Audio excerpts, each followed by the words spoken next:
Unai Emery is cooking up something special at Aston Villa. Having achieved their highest league finish in 28 years last season and qualified for the Champions League, Villa are a team and a club transformed. Yet, there are lingering concerns within their ranks that this could simply be a one-season wonder. Many of Villa's key players are in their prime, which was a key factor in their strong performance. But based on a pattern to the club's recent transfer business, Emery seems to have a longer-term vision for sustained success. In this video, we'll take a closer look at Villa's new transfer strategy, analyze their new summer signings, and why they're emerging as a big winner of this summer transfer window. While Villa's squad last season wasn't necessarily too old, with the team fielding the 5th oldest starting 11 in the Premier League, it lacked long-term promise and potential. Rather than resting on their laurels, the trident of Emery, his assistant Damian Vidagani, and Villa's president of football operations, Monchi, have been working hard this summer to rejuvenate the squad for the future. The club has already signed Amadou Onana, Ian Maatsen, Cameron Archer, Jaden Philogene, Samuel Illing Jr., Lewis Dobbin, Enzo Barrenetxea, and the only exception, a 30-year-old Ross Barkley. That's 7 new players who are 23 or under. And let's not forget the other youngsters that Villa signed back in January, including then 21-year-old Morgan Rogers, teenager Lino Sosa, and a 23-year-old backup goalkeeper Joe Gauchi. Evidently, Emery has decided that youth should be the name of the game in the transfer market, signaling a shift away from the approach he had employed over the last 21 months at the club. Last season, players under 21 only received 658 total league minutes, with all but 38 of those minutes going to Tim Irogbenam, who has now moved to Everton, and John Duran, who seems intent on forcing a transfer away. When Emery took over as Villa manager in October 2022, the club was relegation threatened, so getting quick results by entrusting senior players and gaining their support was a priority. He intended to build a robust structure at Villa that would reflect his own vision for the team, evident in his selective approach to transfers, where he avoided simply signing second-rate players to quickly reinforce the squad, and instead carefully evaluated potential targets.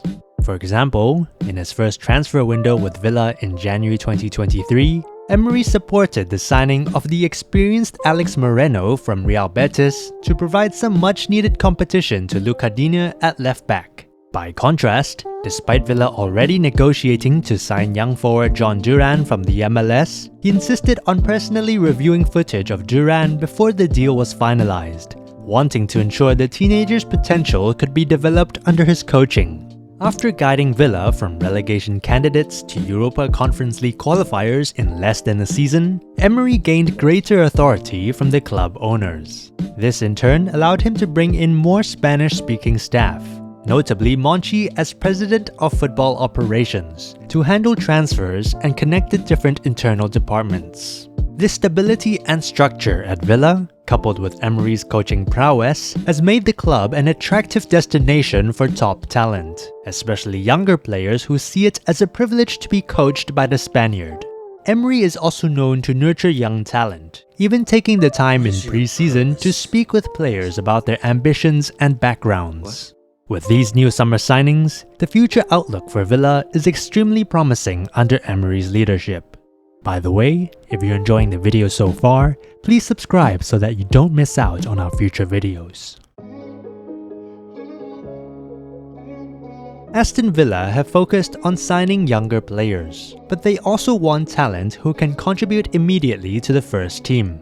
In the cases of Onana and Maatsen, that has meant paying big money to acquire them, but their arrivals mean the club have 2 new players who are expected to either start or challenge for the starting roles. Onana brings technical quality on the ball, an aerial presence, and a strong ball-winning ability to Villa's midfield, having averaged 3.1 tackles per 90 last season, the 6th most out of Premier League midfielders to play at least 2,000 minutes.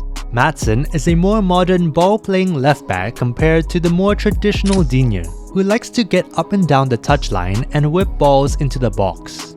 Last season, the Dutchman maintained an excellent 89.4% pass success rate on loan at Borussia Dortmund, while attempting just 1.7 open play crosses per 90.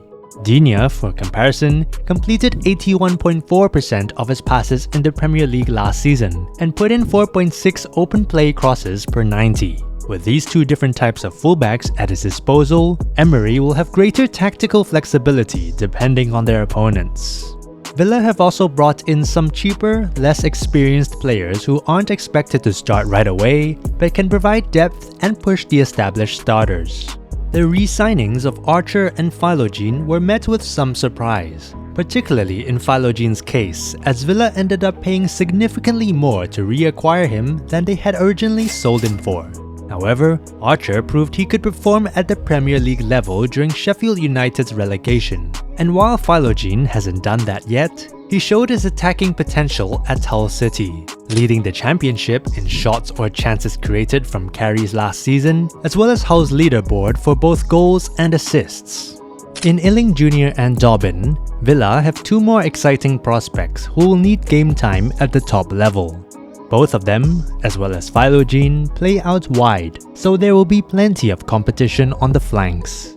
Barrenetxea is perhaps the most unknown player among the new signings, but after spending last season on loan from Juventus at fellow Serie A side Frosinone, for whom he started 32 of 38 league games, he has a full year of top-flight football under his belt. As a deep-lying midfield technician, Barrenetxea is extremely comfortable on the ball, but also brings a tenacious edge to Villa's midfield, though this can sometimes lead him to dive into tackles a bit too rashly. Emery's sacking from Arsenal in 2019 deeply affected him, as he felt blindsided by the loss of faith in his project after only 18 months.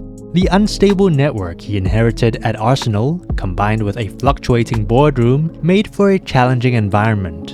And as a coach replacing the iconic Arsene Wenger, he was seen as too introspective and lacking a broader perspective.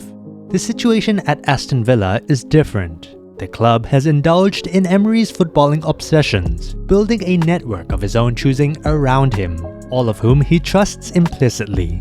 It all adds up to a major refresh of the Villa squad, creating a group that holds great promise for years to come. While there's an argument that Emery should have looked to the club's academy to promote players, the high stakes of Villa's Champions League return mean the manager may have wanted to limit the risks by bringing in established talent. To mitigate the risks of signing so many young players, Villa are also reportedly looking to add experienced heads to their squad this summer. It's a hugely exciting time at Villa Park, and if the club's new signings prove successful, it could set the stage for a long period of success. If you enjoyed this video, hit that like button and subscribe to the channel for more football news, stories, and insights. Also, don't forget to turn on notifications so you never miss a beat. And with that, we'll see you in the next video.